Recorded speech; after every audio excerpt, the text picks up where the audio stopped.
The three tools we'll be using to check starters are an ordinary wire brush toothbrush shape, a regular screwdriver or long pry bar, and a 125 to 75 amp inexpensive battery load tester. Take the key out of the ignition switch. Secure all wheels with safety chucks. Place all manual transmission equipped vehicles in neutral. Locate the starter under the vehicle. Locate the large copper terminal where the battery cable is connected to the solenoid. Scrub off the terminal with the toothbrush so that a good connection can be achieved by the test equipment. Place the positive lead of the battery load tester onto the copper terminal, which is hot, on the solenoid. Use the wire toothbrush to clean up a good ground. Place the black lead of the battery load tester onto a good ground of the body of the starter or the engine block. As is often the case, the hot post on the solenoid is inaccessible. Connect the positive lead of the load tester to the bottom of the pry bar. Then touch the top of the pry bar to the solenoid. The shaft of the pry bar has been wrapped with black tape to avoid inadvertent shorts. On some Ford trucks with the solenoid on the firewall, the hot post on the starter solenoid is cold until the key is in the start position. Remove the small ignition wire from the solenoid to prevent cranking during the test. Then have an assistant hold the key to the start position to perform the load test. What we're doing is a better test than a traditional voltage drop because this method allows us to load check the battery, the cables, connections, and the engine block ground.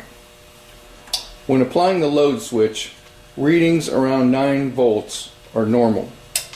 Anything below 6 should be considered unacceptable. The second area of a starter test is an ignition system bypass. Use a remote starter switch as shown. Take the key out of the ignition switch. Hook one of the leads to the main battery post and the other lead to the solenoid S-wire coming from the ignition switch. Check the brushes, armature, and pull-in coil of the solenoid. Use a series of short bursts followed by a short cranking period.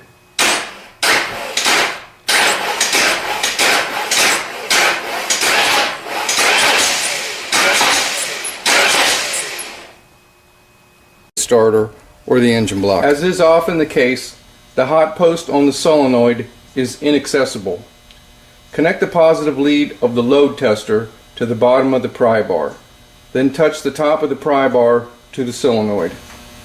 The shaft of the pry bar has been wrapped with black tape to avoid inadvertent shorts.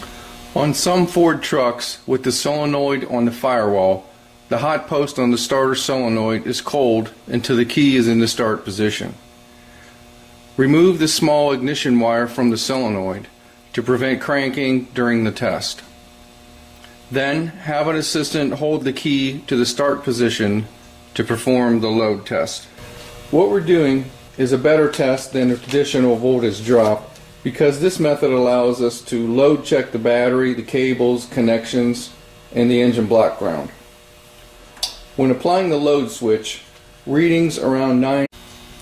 The three tools we'll be using to check starters are an ordinary wire brush toothbrush shape, a regular screwdriver or long pry bar, and a 125 to 75 amp inexpensive battery load tester. Take the key out of the ignition switch.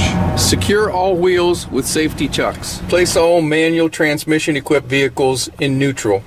Locate the starter under the vehicle. Locate the large copper volts are normal.